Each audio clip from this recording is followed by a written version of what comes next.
Bismillahirrahmanirrahim. Assalamu alaikum students. Hope that you will be fine and enjoying good health. Today we will discuss unit number 1 Introduction to Systems. तो सबसे पहले हम इसके MCQs देखेंगे, उसके बाद शॉर्ट क्वेश्चंस और एंड पे हम डिस्कस करेंगे इस चैप्टर के लॉन्ग क्वेश्चंस। तो चलिए सबसे पहले MCQs कर लेते हैं। फर्स्ट MCQ है what is the primary function of a system. किसी भी सिस्टम का प्राइमरी फंक्शन क्या होता है? To achieve a common goal. एक कॉमन गोल अचीव करना क्या होता है? प्राइमरी फंक्शन किसी भी सिस्टम का। ऑप्शन बी हमारे पास करेक्ट होगा। नेक्स्ट है हमारे पास सेकेंड एमसीक्यू। सेकेंड एमसीक्यू क्या है? What is one of the fundamental concepts of any system. किसी भी सिस्टम का फंडामेंटल कंसेप्ट क्या होता है? इट्स ऑब्जेक्टिव्स, यानी कोई भी सिस्टम किस मकसद के लिए डेवलप किया जाता है। ऑप्शन बी हमारे पास करेक्ट होगा। नेक्स्ट थर्ड एमसीक्यू है what is an example of simple system. Simple system की एग्जांपल क्या है? अ थर्मोस्टेट रेगुलेटिंग टेम्परेचर। थर्मोस्टेट जो टेम्परेचर को रेगुलेट करता है वो किस चीज़ की एग्जांपल है? सिंपल सिस्टम की। ऑप्शन सी हमारे पास करेक्ट होगा। नेक्स्ट एमसीक्यू है what type of environment remains unchanged unless the system provides an output. जब तक सिस्टम आउटपुट प्रोवाइड ना करे तब तक कौन सा इन्वायरमेंट अनचेंज रहता है? स्टैटिक। ऑप्शन बी हमारे पास करेक्ट होगा। जिस तरह इसके नेम से शो हो रहा है स्टैटिक के ये चेंज नहीं होगा जब तक कि सिस्टम आउटपुट प्रोवाइड ना करे। ऑप्शन बी हमारे पास करेक्ट होगा। What are the basic components of a system. किसी भी सिस्टम के बेसिक कंपोनेंट क्या होते हैं? Objectives, components, environment, communication. उस सिस्टम के ऑब्जेक्टिव्स, कंपोनेंट्स, इन्वायरमेंट और कम्युनिकेशन ये क्या हैं? बेसिक कंपोनेंट्स किसी भी सिस्टम की। ऑप्शन बी हमारे पास करेक्ट होगा। नेक्स्ट है हमारे पास MCQ number 6। What concept does the theory of system aims to understand. Theory of system किस कंसेप्ट को अंडरस्टैंड करने के हेल्प करती है? System interaction and development over time. Systems interaction और टाइम के साथ साथ उसके अंदर जो डेवलपमेंट आती है उसको अंडरस्टैंड करने के लिए हमारे पास थ्योरी ऑफ सिस्टम हेल्प करती है। ऑप्शन बी हमारे पास क्या होगा? करेक्ट होगा। नेक्स्ट है हमारे पास एमसीक्यू नंबर 7। एमसीक्यू 7 क्या है? What role does the operating system play in a computer. Operating system क्या रोल प्ले करते हैं? It receives input from interface components and decides what to do with it. ये क्या करता है? इंटरफेस कंपोनेंट से इनपुट रिसीव करता है और डिसाइड करता है कि इस इनपुट में जो इन्फॉर्मेशन आई है उसको आगे हमने किस तरह प्रोसेस करना है। ऑप्शन सी हमारे पास क्या होगा? करेक्ट होगा। नेक्स्ट है हमारे पास MCQ number 8। Which of the following describes Von Neumann's architecture main characteristic. Von Neumann architecture का मेन कैरेक्टरिस्टिक कौन सा है? Single memory store for both program instructions and data. Program instruction और डेटा के लिए single memory space. Option C हमारे पास क्या होगा? करेक्ट होगा। यानी प्रोग्राम इंस्ट्रक्शन और डेटा दोनों के लिए सिंगल मेमोरी स्टोर होता है। कहाँ पे? वॉन न्यूमन आर्किटेक्चर में। ये इसका मेन कैरेक्टरिस्टिक होगा। ऑप्शन सी हमारे पास क्या होगा? करेक्ट होगा। नेक्स्ट है हमारे पास what is disadvantage of the Von Neumann architecture. Von Neumann architecture का डिसएडवांटेज क्या है? Bottleneck due to single memory space for instruction and data. जब बोथ इंस्ट्रक्शन एंड डेटा इनके लिए सिंगल मेमोरी स्पेस होगी तो ये इस प्रोसेस को हम क्या बोलते हैं? बोटल नेक। ये हमारे पास क्या है? इसका डिसएडवांटेज है। ये टर्म यूज़ होती है बोटल नेक, जहाँ पे क्या होता है? इंस्ट्रक्शन और डेटा को जब हम सिंगल मेमोरी स्पेस में स्टोर करते हैं। ऑप्शन सी हमारे पास क्या होगा? करेक्ट। ये यानी इसका डिसएडवांटेज है। नेक्स्ट है हमारे पास last MCQ. Which of the following transport data inside a computer among different components. System bus. Different component में कौन ट्रांसपोर्ट करता है? सिस्टम बस। ऑप्शन बी हमारे पास करेक्ट होगा। उसके बाद है हमारे पास शॉर्ट क्वेश्चन हम वन बाय वन देखेंगे, उनके जवाब भी आपको मैं साथ साथ बताता जाऊँगा। फर्स्ट क्वेश्चन है define a system, what are its basic component. System की डेफिनेशन क्या है? A collection of different component that work together to achieve a common goal is called system. MCQ में भी हमने पढ़ी थी। किसी भी कॉमन गोल को अचीव करने के लिए डिफरेंट कंपोनेंट्स का कलेक्शन जो इकट्ठे काम करे उसे क्या बोलते हैं हम? सिस्टम। बेसिक कंपोनेंट क्या होंगे सिस्टम के? The basic components of a system are as follows. तो इसके बेसिक कंपोनेंट कौन कौन से हैं? नंबर 1 हमारे पास होगा ऑब्जेक्टिव, नंबर 2 हमारे पास हो गए कंपोनेंट्स, नंबर 3 एनवायरनमेंट और नंबर 4 हमारे पास कम्युनिकेशन। ये इसके कंपोनेंट हैं। डेफिनेशन क्या है? किसी भी कॉमन गोल को अचीव करने के लिए जब डिफरेंट कंपोनेंट्स का कलेक्शन इकट्ठे वर्क करे तो उसे क्या बोलते हैं? System. Differentiate between natural and artificial system. Natural और आर्टिफिशियल सिस्टम में हमने क्या करना है? फ़र्क बयान करना है। Difference between natural and artificial system is as follows. Natural system क्या है? This system exist without human involvement. Natural है, इनके अंदर ह्यूमन इन्वॉल्वमेंट नहीं होगी, नाम से जिस तरह जाहिर है। आर्टिफिशियल सिस्टम क्या होगा? This system are created and develop by people. ये क्या करेंगे? इनको डेवलप और क्रिएट कौन करेंगे? लोग करेंगे। ये नेचुरल नहीं होंगे। These are governed by the natural laws. ये नेचुरल लॉज के इनको गवर्न करते हैं, यानी नेचुरल लॉज के मुताबिक ये चलते हैं। जबकि these are design to solve issues, इन्हें हम खुद डिज़ॉल्व करते हैं, डिज़ाइन करते हैं इशूज़ को सॉल्व करने के लिए। डाइजेस्टिव सिस्टम हमारा नेचुरल सिस्टम है, जबकि इंटरनेट हमारे पास क्या होगा? आर्टिफिशियल सिस्टम की एग्जाम्पल होगा। नेक्स्ट है हमारे पास third question, main component of computer system. Main component क्या होंगे? इंटरफेस कंपोनेंट, प्रोसेसिंग कंपोनेंट और कम्युनिकेशन कंपोनेंट। ये 3 मेन कंपोनेंट होते हैं कंप्यूटर सिस्टम के। इंटरफेस कंपोनेंट क्या है? These allow users to interact with computer. Interface components क्या करेंगे? कंप्यूटर के साथ इंटरेक्ट करने के लिए, यूजर्स का इंटरेक्शन के लिए क्या कौन से कंपोनेंट यूज़ होते हैं? Interface component. For example keyboard है। प्रोसेसिंग कंपोनेंट क्या है? प्रोसेसिंग यूनिट में हमारे पास कौन कौन से आएंगे? CPU, RAM, operating system, application software. ये 4 हमारे पास किस कंपोनेंट में आएंगे? प्रोसेसिंग कंपोनेंट में। इंटरफेस में क्या आया था? कीबोर्ड। यानी नेक्स्ट है हमारे पास communication components. Communication component refers to the physical elements that provide communication between different components of the computer. Physical elements जो कंप्यूटर के डिफरेंट कंपोनेंट्स के दरमियान कम्युनिकेशन प्रोवाइड करें, वो कौन क्या कहलाते हैं? Communication components. इसके एग्जांपल क्या है? सिस्टम बस। तो ये हमारे पास क्या हो गए? इसके कंपोनेंट्स हो गए और उनकी एग्जांपल्स होंगे। नेक्स्ट है हमारे पास list and describe the types of computing system. Computer system को टाइप्स के नेम भी बताने हैं और उनको डिस्क्राइब भी करना है थोड़ा थोड़ा। तो डिफरेंट टाइप्स कौन कौन सी हैं? हार्डवेयर, सॉफ्टवेयर और इलेक्ट्रिसिटी। ये 3 हमारे पास क्या हैं? कंप्यूटर सिस्टम्स की, कंप्यूटिंग सिस्टम की टाइप्स हैं। हार्डवेयर क्या हैं?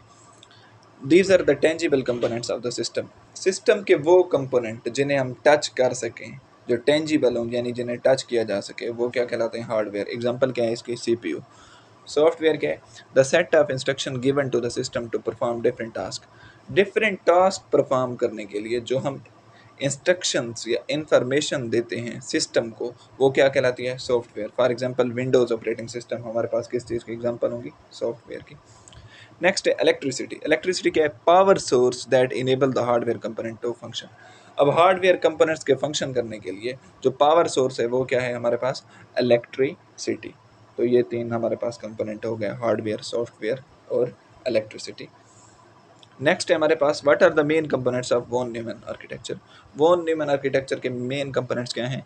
Main component Von Neumann architecture के कौन कौन से होते हैं? पहला है हमारे पास मेमोरी, देन सीपीयू, थर्ड है इनपुट डिवाइसेस और फोर्थ क्या है? Output devices. यानी ये 4 होंगे, मेमोरी, सीपीयू, इनपुट डिवाइसेस और आउटपुट डिवाइसेस। नेक्स्ट है हमारे पास what is the von Neumann computer architecture, list its key component. पहले बताना है कि वॉन न्यूमैन कंप्यूटर आर्किटेक्चर है क्या, फिर उसके कंपोनेंट्स बताने हैं। The von Neumann computer architecture is a fundamental computer architecture of modern computers that stores program instruction and data in the same memory location. पीछे हमने बोटलनेक में भी यही पॉइंट पढ़ा था। क्या है ये? फंडामेंटल कंप्यूटर आर्किटेक्चर जो क्या करता है? स्टोर करता है प्रोग्राम इंस्ट्रक्शंस और डेटा को सेम मेमोरी लोकेशन, यानी एक ही जगह पे इंस्ट्रक्शन और डेटा को स्टोर करता है। It was designed by John von Neumann during 1940s। 1940s में जॉन वॉन न्यूमैन ने इसे डिज़ाइन किया। इसके अब कंपोनेंट्स कौन कौन से होंगे? मेमोरी, सीपीयू, इनपुट डिवाइसेस और आउटपुट डिवाइसेस। ये 4 हमारे पास क्या होंगे? कंपोनेंट होंगे वॉन न्यूमैन कंप्यूटर आर्किटेक्चर के। नेक्स्ट है हमारे पास what are 4 main steps in the von Neumann architecture instruction cycle. Von Neumann architecture instruction cycle के हमने क्या बताने हैं, स्टेप बताने हैं, 4 मेन स्टेप्स। पहला स्टेप क्या है, फैचिंग, दूसरा हमारे पास है डिकोडिंग, थर्ड है हमारे पास एग्जीक्यूशन, और फोर्थ हमारे पास क्या होता है, स्टोरिंग। ये 4 क्या हैं, स्टेप्स हैं Von Neumann architecture instruction cycle के। नेक्स्ट है हमारे पास what is the von Neumann bottleneck. Von Neumann bottleneck occurs when a single memory area limits the CPU's ability to fetch instruction and data quickly. ये कब होता है von Neumann bottleneck हमारे पास, it occurs when single memory area limits the, single memory area क्या करता है, CPU की एबिलिटी, कौन सी एबिलिटी, यानी सीपीयू की इंस्ट्रक्शंस और डाटा को फेच करने की एबिलिटी को जब लिमिट कर दे, तो तब हमारे पास क्या अकर होता है, von Neumann bottleneck. What is key advantage of the von Neumann architecture, इसका एडवांटेज क्या है, the key advantages of the von Neumann architecture, simplified design और फ्लेक्सिबिलिटी, यानी एक तो डिज़ाइन इसका सिंपल होता है और दूसरा इसके अंदर मॉडिफिकेशन हम ला सकते हैं, ये इसके एडवांटेज हैं। सिंप्लीफाइड डिज़ाइन में क्या लिखना है, by combining instruction and data into a single memory architecture is simplified. जब एक ही सिंगल मेमोरी एरिया में हम इंस्ट्रक्शन और डाटा को फैच करेंगे तो हमारे पास आर्किटेक्चर क्या हो जाएगा, सिंप्लीफाइड होगा। इसका सेकेंड एडवांटेज क्या है, flexibility, program can be easily change by changing memory content, memory content को चेंज करेंगे तो प्रोग्राम भी क्या होगा, चेंज हो जाएगा, ये क्या है, फ्लेक्सिबिलिटी। नेक्स्ट है हमारे पास what are the main requirements for a computing system to function, computing system को फंक्शन करने के लिए जो मेन रिक्वायरमेंट्स है वो कौन कौन सी हैं, the 3 main requirement for computing system are as follows, hardware, software और इलेक्ट्रिक पावर, ये पीछे भी हमने पढ़ा था। नेक्स्ट है हमारे पास लॉन्ग क्वेश्चन, जो पिछली मैंने वीडियोस बनाई थी उनके अंदर आपको लॉन्ग क्वेश्चन के मैंने टेक्स्ट बुक से निशान इधर ही वीडियो में भी लगा के दिए थे, लेकिन वो कॉपीराइट का इशू आता है, इसलिए अब मैं आपको टेक्स्ट बुक का पेज नंबर बता दूंगा, आपने खुद निशान लगा लेने हैं। फर्स्ट है हमारे पास long question, define and describe the concept of a system, explain the fundamental components, objectives, environment and methods of communication within a system। पहले क्या करना है, सिस्टम की डेफिनेशन करनी है और उसको डिस्क्राइब करना है, फिर उसके फंडामेंटल कंपोनेंट्स बताने हैं, उसके ऑब्जेक्टिव्स बताने हैं, एनवायरनमेंट, और सिस्टम के अंदर मेथड ऑफ कम्युनिकेशन क्या है वो भी हमने डिस्कस करना है। फर्स्ट लॉन्ग क्वेश्चन का हमारे पास आंसर है जो वो है टेक्स्ट बुक का पेज नंबर 3 to 6, यानी पेज नंबर 3, 4, 5 और 6। यहाँ से आप टेक्स्ट बुक के इन पेजेस से निशान लगा लेंगे तो ये हमारे पास फर्स्ट लॉन्ग क्वेश्चन इन पेजेस पे क्या हो जाएगा, कंप्लीट हो जाएगा। अगर कोई भी लॉन्ग क्वेश्चन आपको ना मिल रहा हो तो आपने कमेंट सेक्शन में मुझे लाजमी बताना है, मैं आपको जो ज़रूर उसका जवाब दूंगा। नेक्स्ट है हमारे पास differentiate between natural and artificial system, discuss their characteristics, functions and purposes with relevant examples. Natural और आर्टिफिशियल सिस्टम में डिफरेंशिएट करना है, फिर उनके कैरेक्टरिस्टिक बताने हैं, फंक्शन बताने हैं और पर्पस उसका बताना है, और हर की हमने क्या देनी है, एग्जाम्पल भी देनी है। टेक्स्ट बुक का पेज नंबर 7 to 10। नेक्स्ट है हमारे पास examine the relationship between system and different branches of science. Systems का हमने रिलेशनशिप बताना है सिस्टम का साइंस के डिफरेंट ब्रांचेस के साथ, natural science, design science, computer system, in branches of science के साथ हमने क्या करना है, सिस्टम का रिलेशनशिप बताना है। How does these branches utilize system to understand and improve their respective field, अपने फील्ड में इम्प्रूवमेंट के लिए ये ब्रांचेस किस तरह सिस्टम को यूटिलाइज करती हैं। Provide specific example to support your analysis, अपने एनालिसिस को सपोर्ट करने के लिए हमने क्या करना है, इसकी एग्जांपल्स भी देनी है। टेक्स्ट बुक का पेज नंबर 11 और 12, यहाँ से आप निशान लगा लेंगे। क्या करना है, हमने रिलेशनशिप बताना है सिस्टम का डिफरेंट ब्रांचेस ऑफ साइंस से, फिर उसकी हमने एग्जांपल्स भी साथ देनी है कि किस तरह हम सिस्टम को यूटिलाइज कर सकते हैं। नेक्स्ट है हमारे पास explore the different types of computing system such as computer, software system, computer network and the internet. क्या करना है, हमने कंप्यूटिंग सिस्टम की डिफरेंट टाइप्स हमने बतानी है डिटेल में।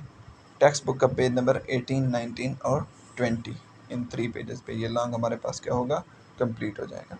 नेक्स्ट है हमारे पास describe the main characteristic of a computer as a system including its objectives, components, and interaction among these components.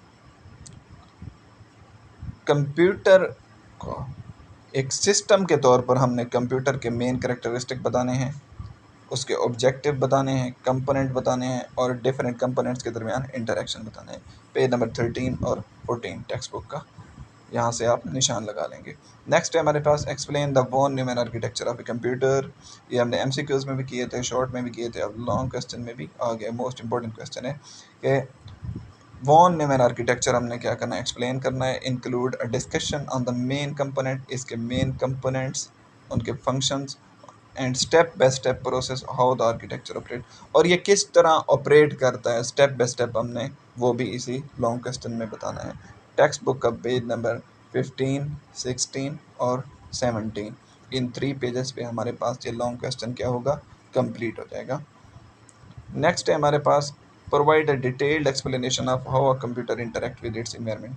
Computer अपने इन्वायरमेंट के साथ किस तरह इंटरेक्ट करता है, डिटेल में हमने ये बताना है। Include examples of user input, network communication and power supply. User input, network communication और पावर सप्लाई की हमने एग्जांपल्स भी इसमें देनी है। इसका हमारे पास आंसर है पेज नंबर 15 टेक्स्ट बुक का। लॉन्ग क्वेश्चन 7 का कहाँ पे है आंसर, पेज नंबर 15 पे। टेक्स्ट बुक के पेज नंबर 15 से आप निशान लगा लेंगे। नेक्स्ट है हमारे पास describe the process of retrieving and displaying a file using a computer. एक फाइल हम कंप्यूटर में ऑब्टेन किस तरह करेंगे और उसे डिस्प्ले किस तरह करेंगे कंप्यूटर में, based on the interaction among different components में इंटरेक्शन की बुनियाद पर। Provide a step by step explanation of how input is processed.